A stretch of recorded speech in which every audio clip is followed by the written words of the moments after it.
प्रिय विद्यार्थियों, हम पढ़ रहे हैं अर्थशास्त्र, जिसमें हम पूंजी अर्थव्यवस्था के प्रकार के संबंध में चर्चा करेंगे। संसार में सामान्यतः निम्नलिखित 3 प्रकार की अर्थव्यवस्था पाई जाती है, जिसमें पहले नंबर पर है पूंजीवादी अर्थव्यवस्था। पूंजीवादी अर्थव्यवस्था से आशय पूंजीपति लोगों से है या समाज के उस अर्थव्यवस्था से जिस अर्थव्यवस्था में पूंजी को अधिक महत्व दिया जाता है।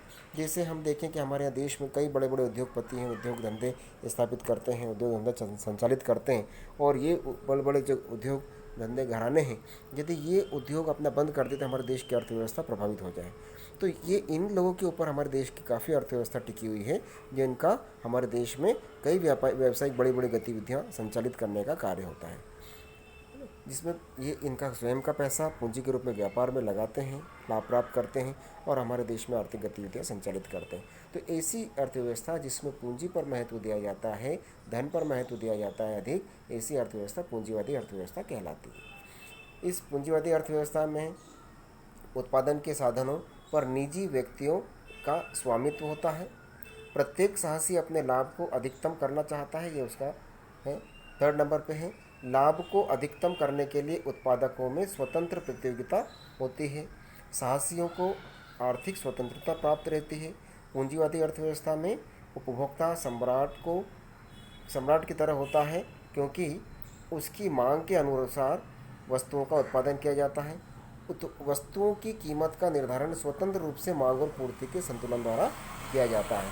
तो ये पूंजीवादी अर्थव्यवस्था की विशेषता या लक्षण थे। अब हम आते हैं समाजवादी अर्थव्यवस्था। समाजवादी अर्थव्यवस्था का प्रादुर्भाव पूंजीवाद के लिए एक चुनौती के रूप में हुआ है। कार्ल मार्क्स प्रथम अर्थशास्त्री थे जिन्होंने क्रमबद्ध रूप से समाजवादी अर्थव्यवस्था को प्रस्तुत किया, है ना। समाज के में समानता एवं न्याय की स्थापना की दृष्टि से सरकार इस प्रणाली को नियंत्रित करती है। इसे केंद्रीकृत योजनाबद्ध अर्थव्यवस्था भी कहते हैं। इस अर्थव्यवस्था में, समाजवादी अर्थव्यवस्था में, समाज को महत्व दिया जाता है, पूंजी को महत्व कम दिया जाता है, या पूंजी का नंबर हम बाद में लें और समाज में एक दूसरे के प्रति मधुर संबंध, एक दूसरे के व्यवहारिकता वाले संबंध को अधिक महत्व दिया जाता है। समाजवादी अर्थव्यवस्था में देश की आर्थिक जीवन में राज्य की महत्वपूर्ण भूमिका होती है। इस अर्थव्यवस्था में प्रत्येक व्यक्ति को उन्नति के समान अवसर प्राप्त होते हैं। आय एवं धन के वितरण में अधिक से अधिक समानता पाई जाती है। इस प्रणाली में केंद्रीय नियोजन सत्ता योजनाओं का निर्माण तथा उनका क्रियान्वयन करती है। 3rd नंबर पर आते हैं मिश्रित अर्थव्यवस्था। मिश्रित अर्थव्यवस्था का विकास एक नई आर्थिक प्रणाली के रूप में हुआ है। इस अर्थव्यवस्था पूंजीवाद एवं समाजवाद का समन्वित रूप है। विकसित एवं विकासशील सभी प्रकार के देशों में वह समान रूप से लोकप्रिय है। भारत में मिश्रित अर्थव्यवस्था को ही अपनाया गया है। मिश्रित अर्थव्यवस्था में के विकास में किन्स के विचारों को महत्वपूर्ण भूमिका रहती है। पूंजीवाद और समाजवाद के दोषों को मिश्रित अर्थव्यवस्था में दूर किया गया है। अब मिश्रित अर्थव्यवस्था के लक्षण देखते हैं। मिश्रित अर्थव्यवस्था पूंजीवाद एवं समाजवाद की अच्छाइयों का मिश्रित रूप है। इस अर्थव्यवस्था में निजी एवं सार्वजनिक दोनों क्षेत्रों का सह अस्तित्व होता है।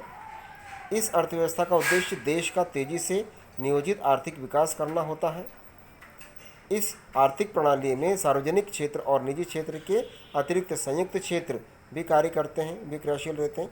मिश्रित अर्थव्यवस्था में आर्थिक विषमता कम करने के प्रयास किए जाते हैं। इसमें आय तथा धन के न्यायपूर्ण वितरण की व्यवस्था की जाती है।